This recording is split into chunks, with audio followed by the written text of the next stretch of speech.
Mid to late 30s. Pulse 150 and thready. BP 75/40. What's your ETA?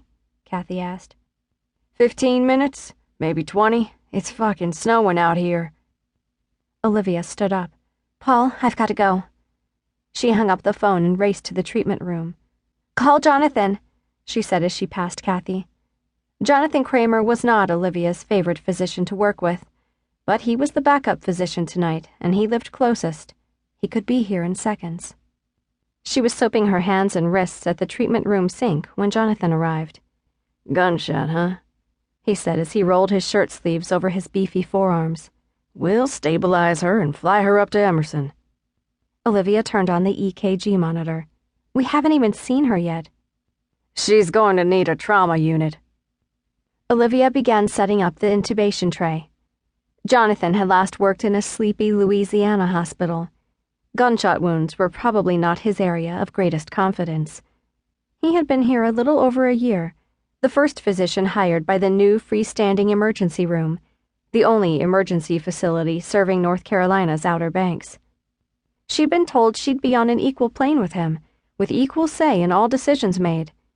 Yet she often wondered if someone had neglected to pass that information on to Jonathan. Let's see her first, she said. They had the treatment room ready by the time the two paramedics wheeled the woman into the ER. Her shirt and bra had been cut off. The bullet hole in her left breast was deceptively small and bloodless. That could mean only one thing. The bullet had penetrated the heart. Olivia felt a rush of adrenaline. Surgery was the only possible course of action, and they had no time to waste. Get the surgical tray, she said to Kathy. What? Jonathan was helping one of the paramedics fit the inflatable mask trousers on the woman's legs. Forget it, Olivia. Let's get her out of here and up to Emerson. Get me 2 units of O-negative packed cells, she said to Lynn as she checked the woman's vital signs. It would take the helicopter 40 minutes to fly her to Emerson, probably longer in the snow, and at least another 15 minutes before she could get into surgery. She won't make it, she said. Kathy produced the surgical tray. The instruments rattled against one another in her trembling hands. She had pinned her dark hair up, and Olivia wished she'd thought to do the same. Her fine brown hair was a little longer than chin length, and each time she lowered her head it slipped forward, like blinders. You can't be serious, Jonathan said. We're not set up for anything like this. 50/30, Lynn said. I can't get a radio pulse. Hang normal saline wide open, and do a cut-down, please, Jonathan, Olivia said. This woman needed blood fast. Olivia, this isn't the goddamn District of Columbia. She needs a trauma unit. Start a bicarb bolus, she said to Lynn, and epinephrine, and get that blood hung. Then she turned to Jonathan. Look, we can ship her up to Emerson, and you and I both know she'll die on the way.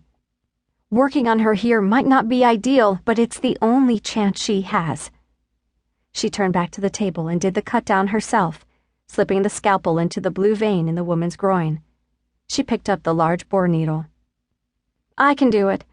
Kathy took the needle from her and fitted into the vein. Her hands no longer trembled, and Olivia admired her for getting her fear under control so quickly. Jonathan glowered at her. I won't be a part of this. I'm calling the helicopter. He turned on his heel and walked out of the room. Olivia stared after him, dumbfounded. I don't believe it. She turned to one of the paramedics. Call Dr. Shelley, she said. Tell him to get over here stat. She began swabbing betadine on the woman's chest and side. Then she slipped her hands into the sterile gloves Lynn held out to her. Maybe we should send her up, Lynn said quietly. Perspiration glowed on her forehead. We're going to do our best for her, Lynn. Olivia picked up a second scalpel from the tray and noticed the tremor in her own hand. She was suddenly aware of being the only physician in the room. Steady, come on, steady. She set the scalpel between the woman's ribs and felt all her concentration flow into the task ahead of her. She bore down. No blood at all. She cut deeper, through the layers of muscle, until she reached the heart cavity. Blood suddenly gushed from the wound she'd created. It poured down the front of her scrubs and onto the floor.